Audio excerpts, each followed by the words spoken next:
ici, il y avait deux usines, il y avait la cotonnière et puis la Bechmann. Il y avait les scieries, il y avait toutes sortes de trucs. Hein. Si ça marchait ici, ben on viendrait.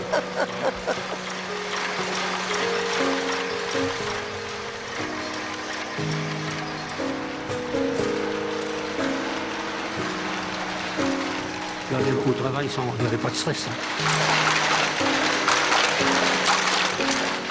Moi, ça me plaisait. Surtout que moi, j'ai fait tout le tour de l'usine. Un quart des bâtiments industriels subsistent aujourd'hui des deux usines qui occupaient le fond du vallon sur 8 hectares. Une partie seulement de la société cotonnière de Lorraine permet de comprendre ici le poids du textile de 1850 à 1978. Au beau jour, 1 millier d'emplois dans un village de 2000 habitants. Depuis 20 ans, des anciens de la cotonnière et des établissements Bechmann s'activent pour garder la trace de cette activité florissante. C'est le site idéal, c'est un peu comme dans les vallées vosgiennes. Vous avez tout ce qu'il faut ici. Vous avez l'eau, vous avez le bois, les forêts, et vous avez l'humidité. Il y a une vingtaine d'années, des anciens ouvriers et contremaîtres ont réhabilité une partie du bâtiment principal de la cotonnière, récupéré et restauré des machines pour expliquer aux visiteurs toutes les étapes de fabrication de la balle de coton au tissu final. Alors l'autre usine à côté était spécialisée en velours. L'usine Bechmann avait le souci, si vous voulez, d'une qualité extrême. Ici, on travaillait surtout, disons, ce qu'on appelait le calicot. Du tissu pyjama, du tissu chemise, alors rayures, carreaux, parce qu'ici on tissait en couleur.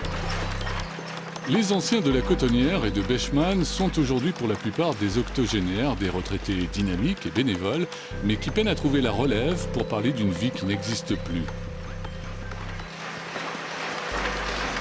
On leur explique le départ, le coton quand il arrive pour faire le filet et le tissage. Oui.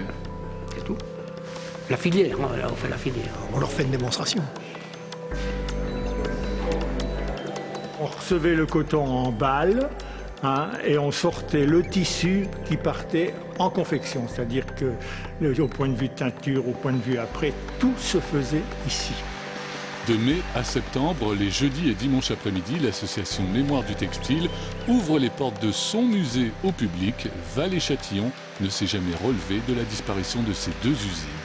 C'est sûr, il fallait pas aller s'amuser quand on avait des machines qui tournaient, hein, parce que bon, les fils cassaient. Ce qu'il y a, c'est qu'on était tous payés à la pièce. Enfin, les ouvriers étaient payés à la pièce. Il fallait qu'ils Donc, travaillent il fallait qu'ils travaillent. Pour gagner. L'usine Bechmann est restée active presque un siècle et demi, ce qui fait des générations de travailleurs.